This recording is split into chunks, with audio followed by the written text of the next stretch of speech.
Hello students, today we will take the last lesson of flamingo. The last lesson आज हम study करेंगे। बेटा last lesson means क्या आप समझ रहे हो कि बुक का लास्ट लेसन तो वी हैव ऑलरेडी डन। हमारी बुक का लास्ट लेसन कौन सा है जो कि हम कर चुके हैं, है ना? जो आपके सिलेबस में है लास्ट लेसन वो हम कर चुके हैं, आपकी बुक का लास्ट लेसन। लेकिन आज आप ये सोच रहे होंगे मैडम फिर से हमें कह रही है कि हम द लास्ट लेसन पढ़ेंगे। बेटा the last lesson is first lesson of Flamingo. Last lesson ही आपका द लास्ट लेसन ही आपकी फ्लेमिंगो का फर्स्ट लेसन है। We will study it today. How will you feel if you are forced not to speak your mother tongue? कैसा आपको लगेगा अगर आपको कह दिया जाए कि आप अपनी मदर टंग नहीं बोलेंगे? How do you feel at that time? कैसा महसूस करते हो उस समय अगर कोई आपको आदेश दे दे, ऑर्डर दे दे कि you will not speak your mother टंग?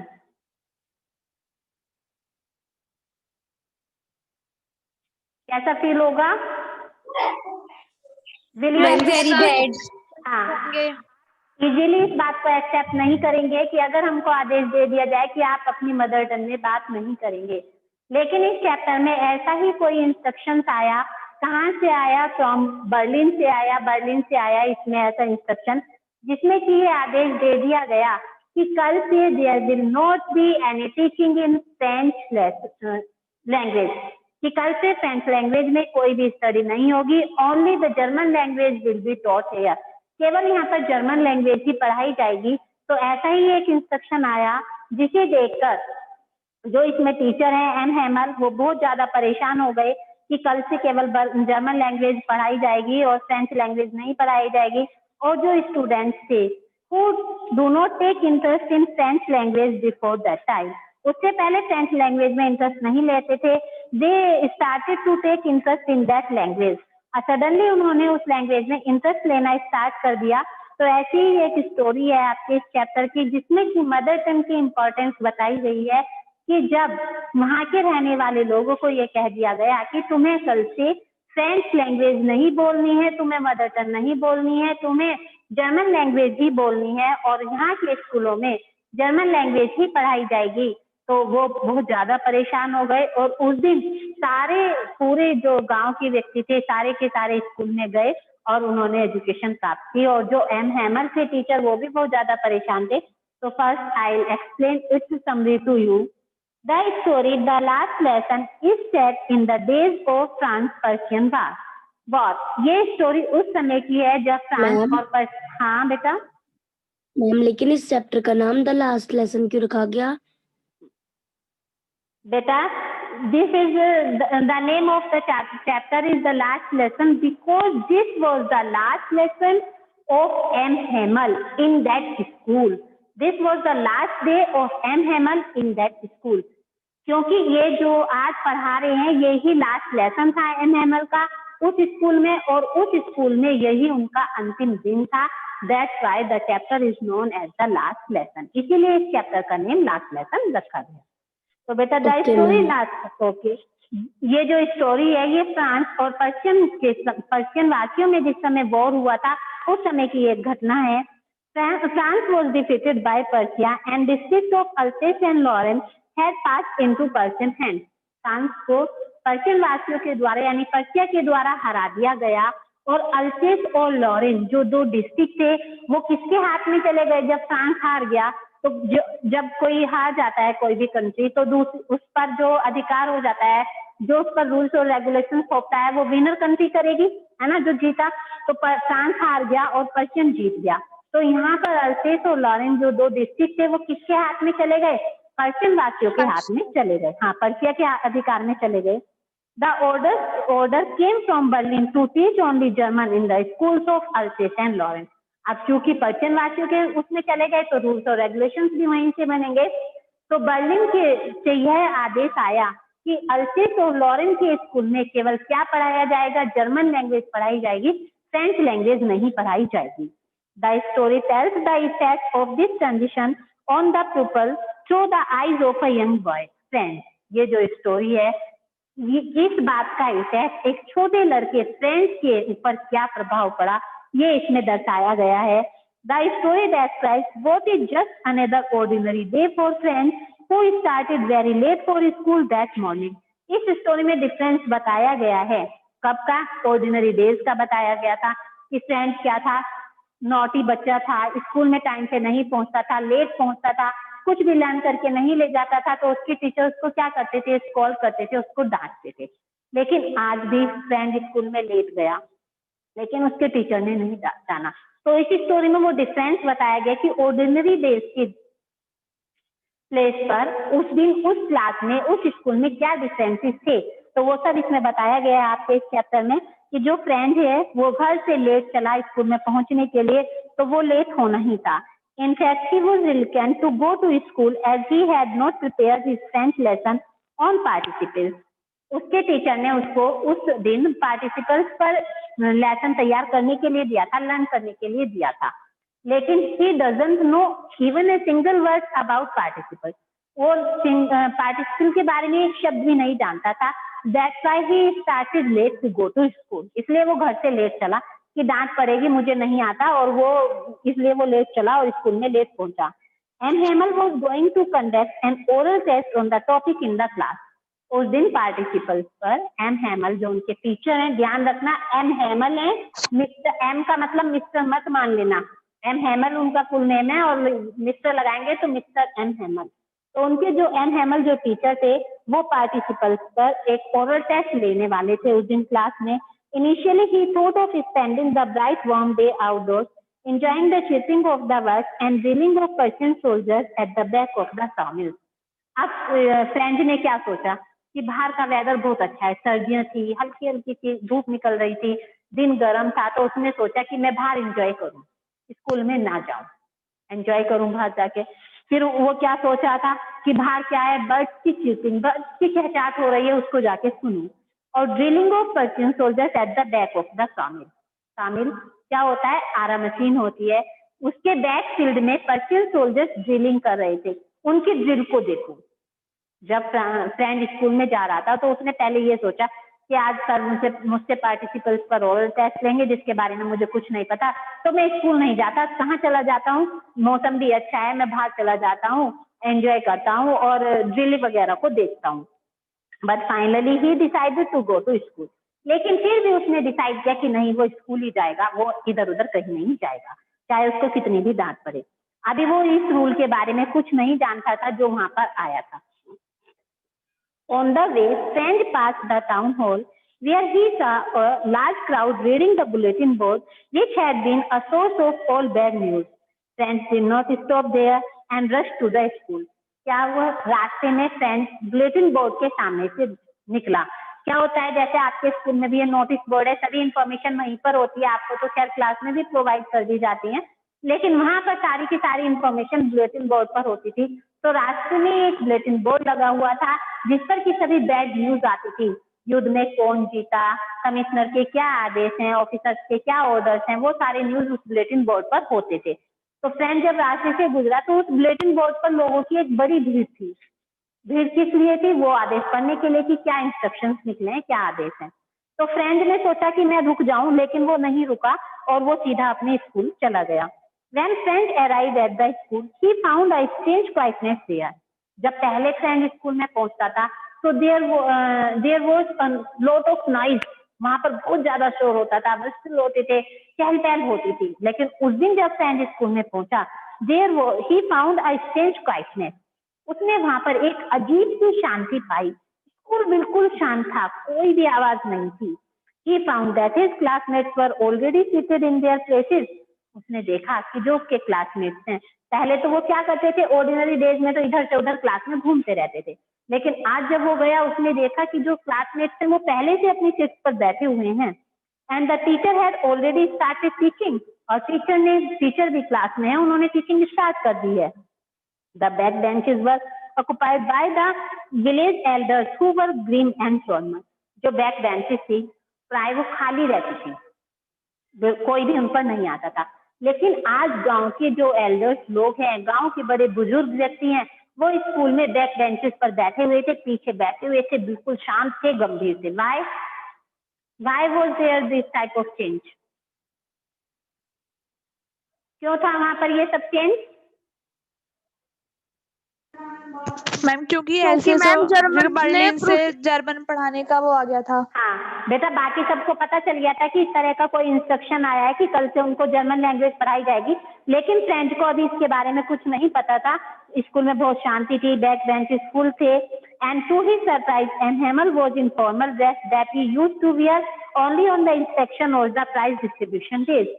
और वो ये देखकर बहुत सरप्राइज हुआ कि एम हेमल उस दिन वो वाली ड्रेस पहने हुए थे जिसको कि वो प्राइज डिस्ट्रीब्यूशन डेज पर पहनते थे और स्पेशल अकेजन पर पहनते थे। उनकी एक ड्रेस थी, जब भी स्कूल में स्पेशल अकेजन होता था, प्राइज डिस्ट्रीब्यूशन होता था, वो ड्रेस पहनते थे, लेकिन उस दिन एम हेमल उस ड्रेस में थे। तो ये देखकर बहुत सरप्राइज हुआ। Friends found M Hamel to be kinder than usual. और फ्रेंड्स ने देखा कि एम हेमल पहले की अपेक्षा ज्यादा काइंडनेस दिखा रहे हैं।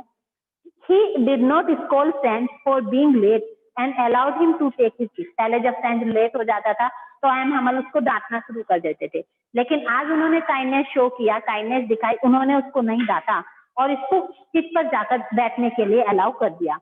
Friends was shocked to get the news that it was their last lesson in French and the new German teacher would take charge on the following day. अब जब फ्रेंच सीट पर गया और उसे पता चला कि आज उन्हें फ्रेंच लैंग्वेज का लास्ट लेसन पढ़ाया जाएगा और कल से कौन एक नए टीचर आएंगे जो कि उन्हें जर्मन लैंग्वेज पढ़ाएंगे। यानी आज एम हेमल का भी लास्ट दिन है और फ्रेंच लैंग्वेज का भी लास्ट लेसन है। As he was full of regret for not learning his mother tongue and felt a sudden love for French. आज से पहले उसने फ्रेंच लैंग्वेज पर कभी भी ध्यान नहीं दिया था, लेकिन उस दिन उसको उस फ्रेंच लैंग्वेज की इम्पोर्टेंस नजर आई। बेटा, आपके साथ भी ऐसा ही होता होगा। जब आपका एग्जाम होता होगा, उससे पहले आप उसको इम्पोर्टेंट नहीं समझते होंगे, लेकिन जब नेक्स्ट डे आपका एग्जाम होगा तो उस सब्जेक्ट की पढ़ाई में पूरी तरह जुट जाएंगे कि कल हमारा इसका एग्जाम है, अगर मार्क्स कम रह गए तो हम क्या करेंगे। तो उस दिन उसकी इम्पोर्टेंस नजर आने लगती है। और अगर बाई चांस आपके उसी सब्जेक्ट में नंबर कम आए और आपका रिजल्ट आपके हाथ में है और उस सब्जेक्ट की वजह से आपकी परसेंटेज डाउन हो गई, तो तब आपको उसकी इम्पोर्टेंस नजर आएगी ना। तो आज से पहले फ्रेंच को कभी भी फ्रेंच लैंग्वेज की इम्पोर्टेंस नजर नहीं आई थी, लेकिन जब उसे पता चला कि आज के बाद हमें फ्रेंच लैंग्वेज स्कूल में नहीं पढ़ाई जाएगी, तो उसको इसकी इम्पोर्टेंस नजर आने लगी। आज से पहले उसने कभी भी इस लैंग्वेज को ध्यान से नहीं पढ़ा था। उसके मन में अपने फ्रेंच लैंग्वेज के प्रति, अपनी मदर टंग के प्रति एक प्रेम उमड़ पड़ा। He even started liking M. Hamel and forgot all about his ruler and practice. वो एम हेमल को भी उसने पसंद करना शुरू कर दिया। पहले वो एम हेमल को पसंद नहीं करते थे, क्योंकि एम हेमल बहुत डांटते होंगे, स्ट्रिक्ट होंगे, कुछ कहते होंगे, तो वो पसंद नहीं करता था। लेकिन जब उसे पता चला कि कल से हमें एम हेमल नहीं पढ़ाएंगे, तो वो बहुत ज्यादा परेशान हो गया और उसे उनकी इम्पोर्टेंस भी नजर आने लगी।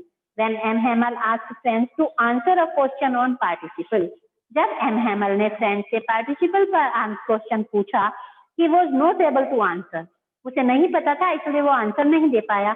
Even then, M. Hamel did not scold him and remarked that the only trouble with people pulses was of putting off learning till the next day.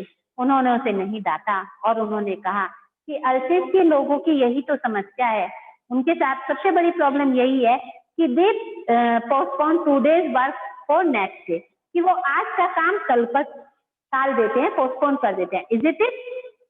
क्या ऐसा है? No ma'am.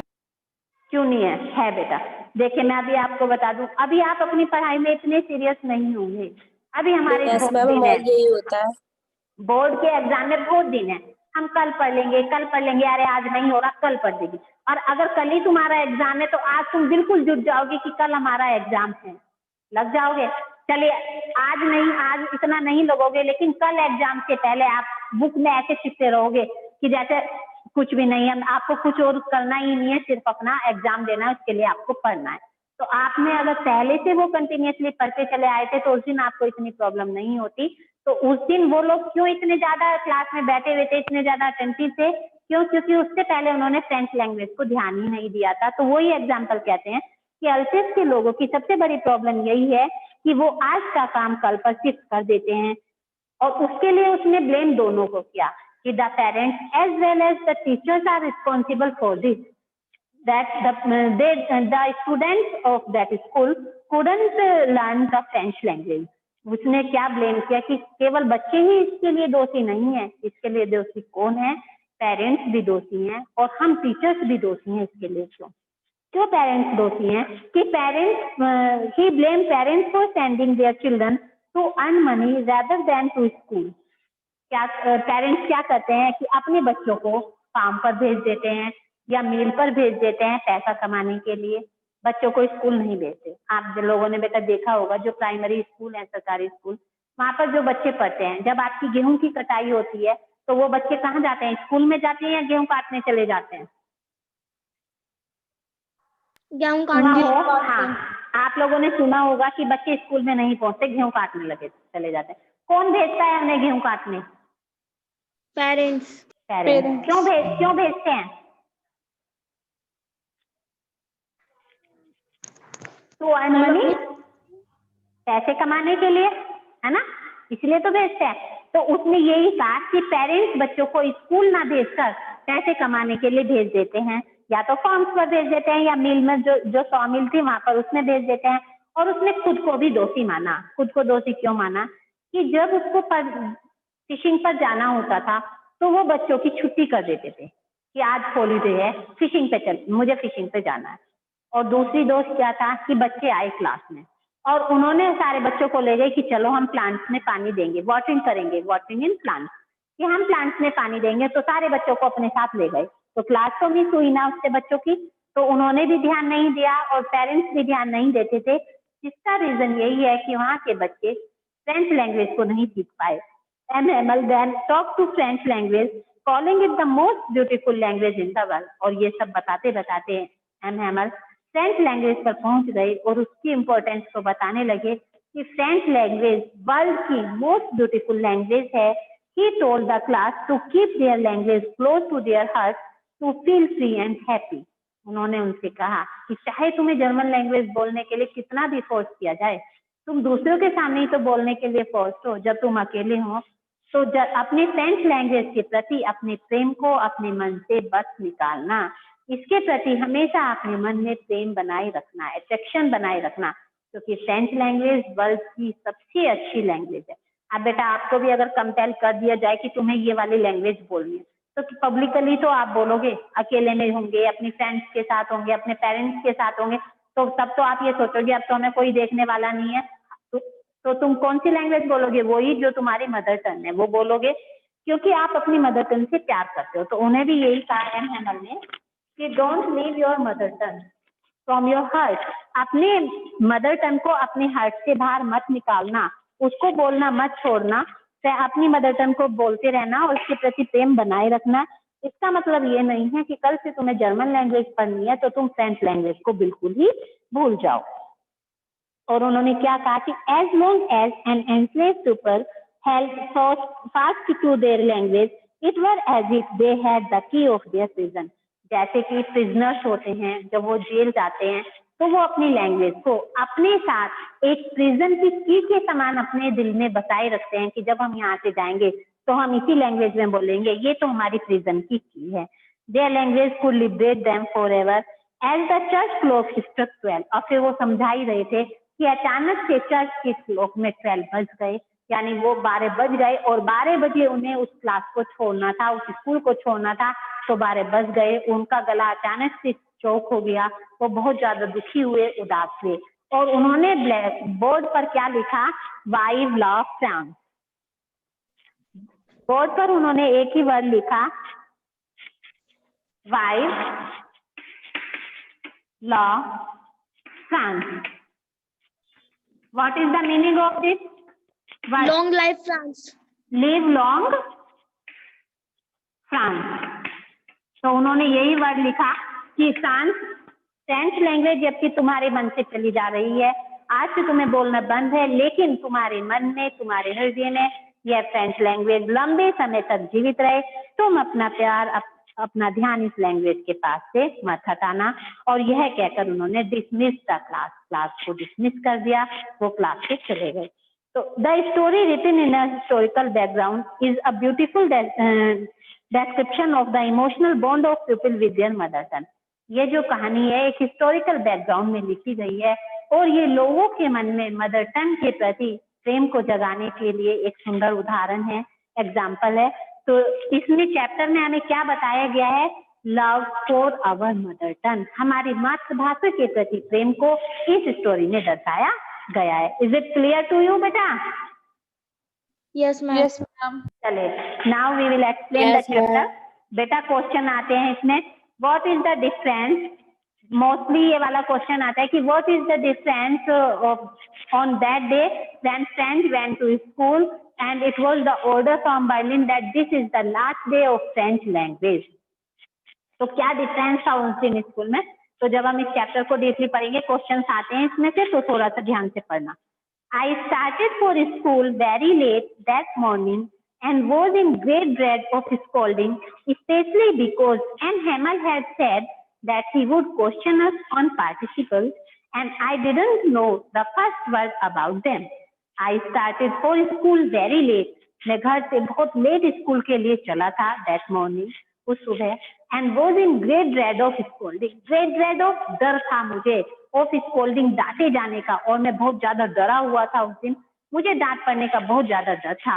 Specially because M Hamel had said, specially इसलिए क्योंकि M Hamel ने कहा था that he would question us on participles, कि वो मुझसे हमसे पार्टिसिपल्स के बारे में क्वेश्चन पूछेंगे।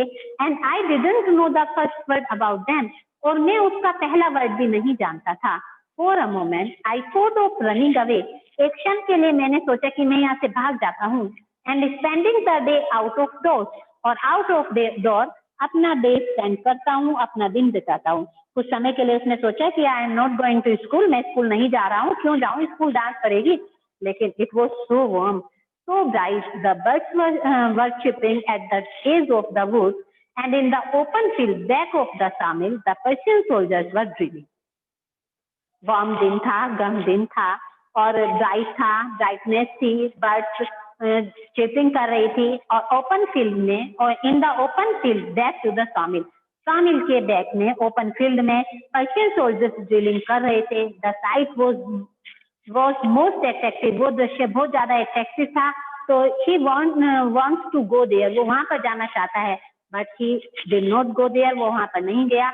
It was all much more tempting than the rules for participants, participants के रूल्स की अपेक्षा ये दृश्य, ये सब बातें बहुत ज्यादा ललचाने वाली थी, टेम्पटिंग मींस प्रलोभित करने वाली थी। But I had the strength of resist, लेकिन मेरे अंदर अपने आप को रोकने की, अपने आप को कंट्रोल करने की पूरी ताकत थी। And hurried off to school, इसलिए मैं जल्दी से स्कूल की तरफ दौड़ा। When I passed the town hall there was a crowd in front of the bulletin board, जब मैं टाउन हॉल से गुजर रहा था तो बुलेटिन बोर्ड के बाहर बहुत ज्यादा क्राउड था। For the last 2 years all our bad news had come from there, क्योंकि पिछले 2 सालों से हमारी जो बैड न्यूज आती थी वो उसी बुलेटिन बोर्ड से हमें पता चलती थी। कैसी news? The lost battle, the draft, the order of the commanding officer, चाहे वो कुछ भी हो, बैटल को लॉस्ट करने की न्यूज हो, ड्राफ्ट की हो, या कमांडिंग ऑफिसर के आदेश की न्यूज हो। And I thought to myself without stopping, और मैंने बिना रुके हुए सोचा, What can be the matter now? मैं जाता जा रहा था, स्कूल की तरफ दौड़ता चला जा रहा था, फिर भी मैंने सोचा कि क्या बात हो सकती है। Then as I hurried by as fast as I could go, the blacksmith watcher who was there with his apprentice reading the bulletin called after me, "Don't go so fast, pup." जैसे ही मैं तेजी से school की तरफ जा रहा था तो मिस्टर वॉचर, जो कि ब्लैक स्मिथ है, उन्होंने मुझे पीछे से पुकारा। वो क्या कर रहे थे? अपने अप्रेंटिस के साथ वहां पर न्यूज़पेपर पढ़ रहे थे। उन्होंने मुझे कहा, डोंट गो सो फास्ट, बब बॉय के लिए आया है कि लड़के इतनी तेजी से मत जाओ। You will get to your school in plenty of time, तुम्हारे पास प्लेंटी ऑफ टाइम है, बहुत टाइम है, तुम स्कूल में पहुंच जाओगे। I thought he was making fun of me, रोज ऐसा ही होता था, तो मैंने सोचा वो मेरी मजाक बना रही हैं। And reach M Hamel's little garden all out of breath, और मैं आउट ऑफ ब्रीथ यानी हाँफता हुआ, पेंटिंग करता हुआ एन हेमल के छोटे से गार्डन में पहुंचा। usually when school begins, there was a great bustle. प्राय जब स्कूल स्टार्ट होता था तो वहां पर बहुत ज्यादा बस्टल यानी चहल पहल होती थी. Which could be heard out in the street, जो कि बाहर गली में से सुनाई देती थी. The opening and the closing of desk lessons repeated in unison, very loud, with our hands over our ears to understand better. Desk के ओपन और क्लोजिंग की आवाज, लेसन के यूनिसन में यूनिटी में, जब यूनिटी में पढ़ाया जाता है, जैसे कि आपने देखा हो छोटे छोटे बच्चों को जब टेबल याद लर्न कराए जाते हैं तो वो कैसे बोलते हैं, 2 1 जा 2, फिर सारे बच्चे उधर से बोलेंगे 2 1 जा 2. तो इसकी जो आवाज होती है एकदम से पूरी गली में, बाहर गली से ही सुनाई देती थी. तो बहुत तेज थी. With our hand over our ears to understand better. और जब बहुत तेज तेज आवाज होती है तो हम अपने कानों पर किसी बात को सुनने के लिए हाथ रख लेते हैं जिससे कि वो क्लियर सुन जाए. तो इतनी पर्याप्त आवाज थी कि हम किसी बात को समझने के लिए अपने कानों पर हाथ रख लें तो डेली ऐसी आवाज होती थी. And the teacher great ruler rapping on the paper. और टीचर के जो हाथ में रूलर होता था वो उसे टेबल पर रैप करते रहते थे, खटखटाते रहते थे, नॉक करते रहते थे. तो ये सारी आवाजें होती थी. But now it was also still. लेकिन आज बिल्कुल शांत था. I had counted on the commission to get to my desk without being seen. मैं बिना किसी को दिखाई देते हुए अपनी सीट पर जाने का मुझ में हिम्मत थी. मतलब मैंने हिम्मत जुटाई कि मुझे कोई भी ना देख पाए और चुपचाप मैं अपनी सीट पर जाकर बैठ जाऊं. But of course that day everything had to be as quiet as Sunday morning. लेकिन उस दिन हर चीज हर तरफ ऐसे शांति थी जैसे कि संडे मॉर्निंग में होती है. Through the window I saw my classmates already in their places. Window से मैंने देखा कि मेरे जो क्लासमेट्स हैं पहले से अपनी सीट पर बैठे हुए हैं. And M Hamel walking up and down with his terrible iron ruler under his arm. और एम हैमल अपने रूलर को अपने हाथ आर्म्स के नीचे रखकर और अप एंड डाउन कर रही हैं रूम में, कभी इधर कभी उधर जा रही हैं. I had to open the door and go in before everybody. मैंने दरवाजा खोला और मैंने बिना किसी के दिखाई दिए बिना चुपचाप से अपने सीट पर जाने की सोची. You can imagine how I blushed and how frighten I was. आप इमेजिन कर सकते हो कि मैं उस समय बहुत ज्यादा डरा हुआ था, बहुत ज्यादा शर्मिंदा था क्योंकि मैं स्कूल में लेट पहुंचा. टीचर ने पढ़ाना शुरू कर दिया था. पूरी क्लास वेल मैनेज थी. But nothing happened. लेकिन कुछ भी नहीं हुआ. M Hamel saw me and said very kindly. M Hamel ने मुझे देख लिया और उन्होंने बहुत काइंडली मुझसे कहा, go to your place quickly. जल्दी से अपने स्थान पर जाओ little friend. We were beginning without you. हम तो तुम्हारे बिना ही पाठ शुरू करने वाले थे. I jump over the bench and set down at my desk. मैं कूद कर अपनी सीट पर गया और बैठ गया. Not till then when I had got a little over my fright did I see that our teacher had on his beautiful green coat.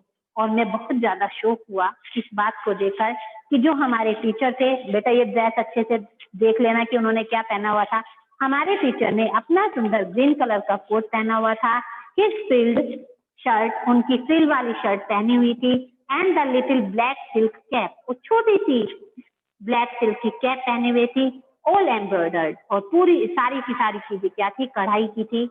जो कैप थी पूरी कढ़ाई हुई भी थी. दैट ही नेवर वोर except on inspection and price day. जो कि वो इंस्पेक्शन और प्राइस डे डिस्ट्रीब्यूशन डे के बिना नहीं पहनते थे.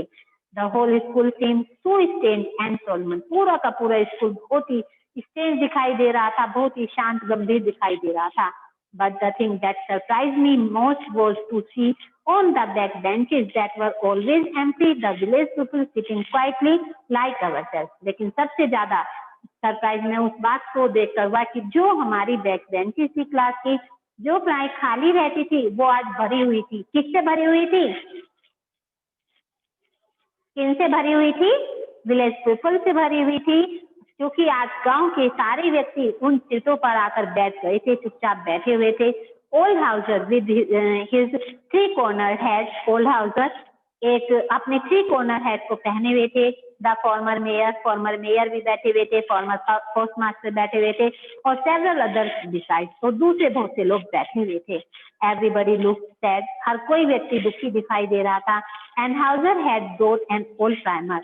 और मिस्टर हाउसर अपने साथ एक पुरानी प्राइमर लेके आए थे. प्राइमर क्या होती है? एक जैसे आपकी अल्फाबेट की बुक होती है, तो उस तरह की एक बुक लेके आए थे, कायदा जिसको कहते हैं, थंब एट द एज, और उसके जो किनारे होते हैं उस पर थंबिंग कर रहे थे। And he felt it open on his knees with his great step line across the pages, और उन्होंने उसे अपने नीज पर रखा हुआ था, बड़ा सा स्टेप लगाया हुआ था और उसके पेजेस को टर्न कर रहे थे।